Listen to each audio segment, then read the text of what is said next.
Assalamualaikum warahmatullahi wabarakatuh. Halo semuanya, perkenalkan nama saya Intan Permatasari dengan NIM 031122200017. Saya merupakan mahasiswa semester 3 dari program studi akuntansi Setia Suta Atmaja Subang.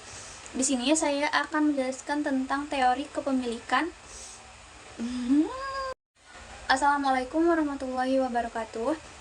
Halo semuanya, perkenalkan nama saya Intan Permatasari dengan NIM 031122200017. Saya merupakan mahasiswa semester 3 dari program studi akuntansi kelas B Setia Suta Atmaja Subang. Di sini saya akan menjelaskan tentang teori perilaku konsumen dalam perspektif syariah. Video ini dibuat untuk memenuhi tugas mata perkuliahan ekonomi syariah. Pertama, kita harus tahu dulu pengertian dari konsumsi dan konsumen. Apa sih konsumsi itu? Jadi konsumsi adalah suatu kegiatan mengeluarkan sesuatu dalam rangka memenuhi kebutuhan baik jasmani maupun rohani sehingga mampu memaksimalkan fungsi kemanusiaannya sebagai hamba Allah untuk mendapatkan kebahagiaan dunia dan akhirat. Nah, orang atau pemakai dari barang-barang konsumsi itu disebut sebagai konsumen. Dasar dari adanya konsumsi itu karena 3 hal. Yang pertama, karena ada keinginan dan kebutuhan. Yang kedua, karena kepuasan. Ketiga, karena ada unsur penentu perilaku konsumen. Kita bahas yang pertama dahulu, yaitu kebutuhan atau needs dan keinginan wants. Apakah kalian bisa membedakan dari needs dan wants itu? Jadi kebutuhan itu segala sesuatu yang harus dipenuhi agar sesuatu tersebut dapat berfungsi sesuai dengan apa yang kita butuhkan. Terus keinginan atau wants. Keinginan itu adalah hasrat atau harapan seseorang jika keinginannya tersebut dipenuhi, belum tentu akan meningkatkan kesempurnaan fungsi manusia. Jadi perbedaan dari wants dan needs ini yang bagaimana? Kalau kebutuhan itu seperti makanan atau bahan pokok, pakaian, kalau gitu ya, kayak gitu ya. Terus kalau wants atau keinginan itu seperti misalkan kita tuh punya HP-nya tuh masih layak. Tapi ketika kita melihat orang lain punya HP yang punya spek yang lebih tinggi dari kita dan kita ingin tuh membeli barang tersebut, nah kita nabung untuk membeli keinginan tersebut. Tapi apa, ternyata ketika kita sudah mempunyai barang tersebut malah hasilnya tuh biasa aja, tidak meningkatkan kesempurnaan fungsi sebagai manusia. Jadi keinginan tuh hanya sewaktu-waktu aja. Kalau kebutuhan itu setiap waktu kita tuh pasti butuh, seperti bahan makanan, bahan pokok kayak gitu. Yang kedua, ada kepuasan. Kepuasan itu merupakan suatu akibat dari terpenuhinya keinginan. Ketika keinginan itu dipenuhi, ada 2 hal yang manusia rasakan. Yang pertama, akan merasa biasa saja. Yang kedua, ya sempurna itu hasilnya, memang itu yang kita inginkan. Seperti contohnya halnya tadi HP, kita punya HP yang masih layak pakai, tapi kita punya keinginan untuk meningkatkan speknya. Tadi kan ada hasilnya tuh yang biasa saja, karena HP yang sebelumnya pun masih layak untuk dipakai dan digunakan. Jadi hasilnya akan biasa saja ketika kita sudah terpenuhi tuh keinginan untuk membeli HP barunya. Tetapi ada akibat lain.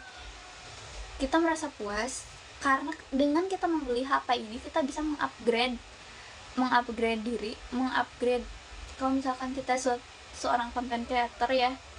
Jadi suatu HP yang punya spek bagus tuh itu merupakan satu kesempurnaan bagi kita.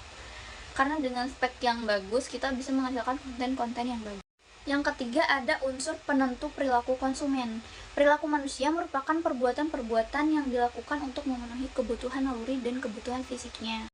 Aturan perilaku konsumen dalam Islam ada 3 juga. Yang pertama itu pelarangan israf. Israf adalah melampaui batas hemat dan keseimbangan dalam berkonsumsi, atau bisa disebut pemborosan. Atau dalam kata lain, jadi larangan terhadap sikap hidup mewah, gaya hidup mewah. Gaya hidup mewah dan sikap hidup mewah itu dapat merusak individu. Yang kedua, pelarangan tabzir. Tabzir ini adalah melakukan konsumsi secara berlebihan dan tidak proporsional. Orang yang melakukan tabzir ini disebut sebagai mubazir. Yang ketiga, keseimbangan dalam berkonsumsi. Keimanan memberikan saingan moral dalam membelanjakan harta dan sekaligus memotivasi pemanfaatan sumber daya untuk hal-hal yang efektif. Selanjutnya ada aturan perilaku konsumen dalam Islam. Pertama, larangan berkonsumsi atas barang-barang yang membahayakan. Yang kedua, barang dan jasa yang dikonsumsi itu harus dalam kategori halal dan thayyib, baik dan bermanfaat. Ada prinsip konsumsi muslim. Pertama, keadilan. Syarat ini mengandung arti penting mengenai cara makanan dan minuman. Yang terlarang itu seperti darah, daging binatang yang mati sendiri, daging babi, daging binatang yang ketika disembelih bukan atas nama Allah. Terus makanan yang dipersembahkan untuk selain Allah. Yang kedua, kebersihan.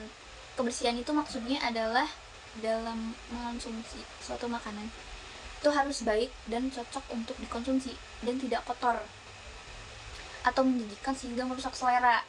Karena itu, tidak semua makanan yang diperkenankan dan yang boleh dimakan dan diminum oleh Allah itu boleh gitu dimakan dalam semua keadaan. Jadi dari semua yang diperbolehkan untuk dimakan itu hanya boleh yang bersih dan bermanfaat. Yang ketiga, ada kesederhanaan.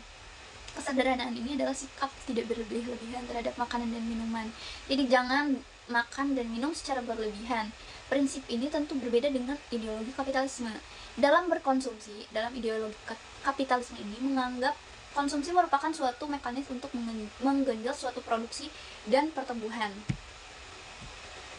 Jadi dalam konsumsi itu kita tidak boleh berlebih-lebihan. Yang terakhir ada kemurahan hati.